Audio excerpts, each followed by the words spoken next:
Hello, my friends. John Lee Dumas here, and welcome to day 13, module 13. And as you can see, we're talking about post webinar follow up automation. This is where you're going to scoop up all of the possible customers, clients, and prospects that didn't do the initial purchase, but are still there wanting to join, wanting to become part of your offer, your products, your services, fill in the blank. This is the one step that you're not going to want to miss. So, why follow up is where the sales happen. The webinar creates clarity, follow up creates decisions. Okay. So, the webinar, that's where you're building know, like, and trust. But again, there's always going to be people that are just like, okay, I don't want to make a rash decision. I want to go talk to a friend, a family member, a spouse, fill in the blank. So you give them clarity, but then follow up creates decisions. Most of your revenue is going to live here, believe it or not, which is why this part is absolutely so important.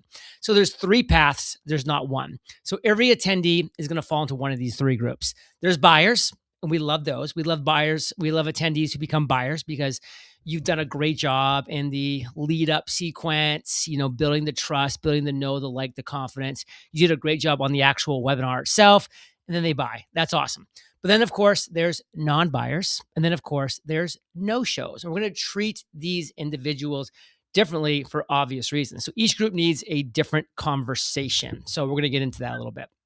So Buyers need reinforcement. I mean, we've talked about buyer's remorse. You're probably going to have something like a 30-day guarantee. I mean, something along that. It can be anything you want. It can be 60, it can be 120-day, it can be 5-day, or it could be lifetime guarantee. I mean, that's going to be your decision. We'll talk through the pros and cons of that at some later point. But at the end of the day, there's going to be buyer's remorse. There always is. So every buyer should feel relief, like, yes, I made the right decision.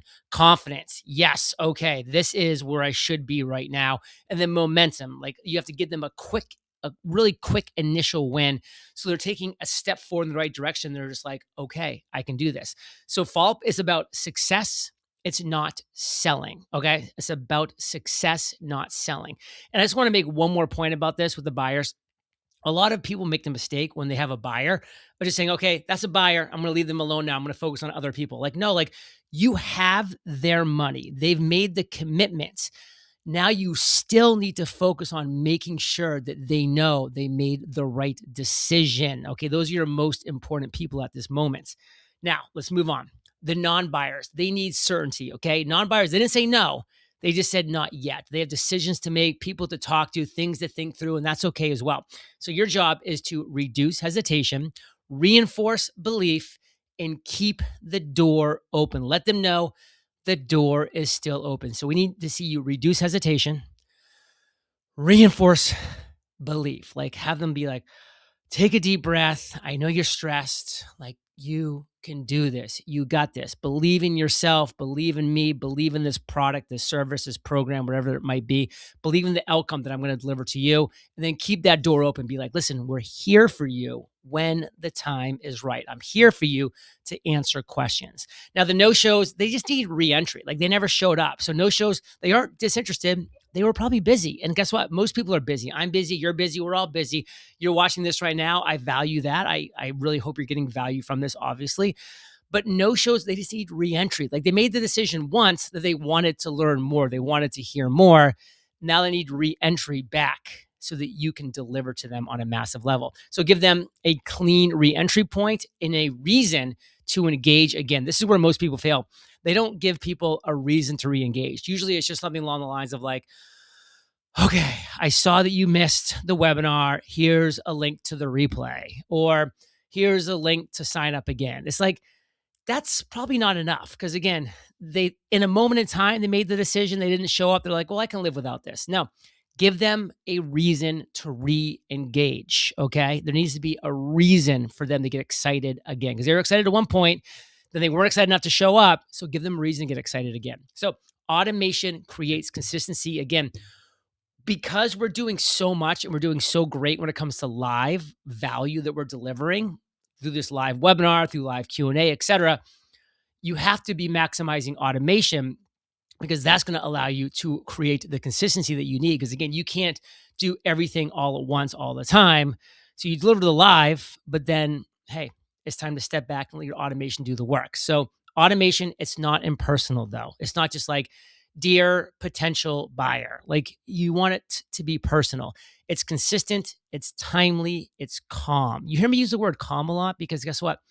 Calm's a key word. You want to sound calm. You want to sound confident. Again, we're not trying to be pushy, persistent, nagging, desperate. We want to avoid those things for obvious reasons. And it is obvious, but still, believe me, so many people fall into that because they want the sale so bad. So you build trust by being consistent, timely, and calm, period. So email is a conversation. That's just how it is. That's how it will be for the foreseeable future. It carries context, it carries story, it carries belief. So you want context, story, and belief.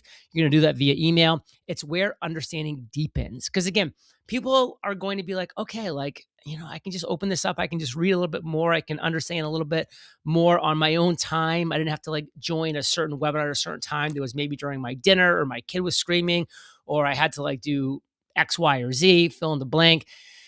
Email is going to allow the conversation to continue powerfully. So SMS, we're going to be using SMS because it's important, but it's the nudge. SMS supports timing, not persuasion. It's short, it's respectful, it's clear. Again, you blow up their phone too many times, they're just going to type in those 4 letters, STOP, and then you're never going to be able to send them a message again. So it's short, it's respectful, and it's clear. You want to make sure that, listen, they feel like, okay, this isn't annoying. This is just like a nice little nudge in the right direction of like where I need to be to get more value into my life, etc.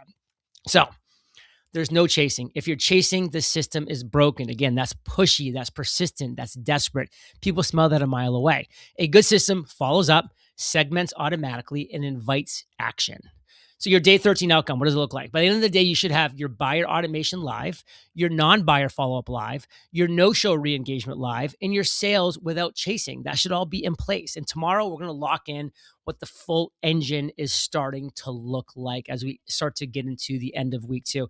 And again, if you're going through this course right now and you're not having all these things complete at every single step in this process, that's fine. I mean, a lot of people should go through all of these 30 days first, just kind of, rip through it to get like the full understanding in your mind, in your brain of like what this whole engine looks like. Then you can go back to module 1 and you can start to implement these things as you go. And again, all these things, the buyer automation, the non-buyer follow, all these things, they're going to be part of the essentially one-click import you're going to be able to do as my affiliate for HighLevel. You're going to be able to click a button. It's going to insert these things into your HighLevel, and then you're going to be able to pivot and adjust and edit them as you see fit.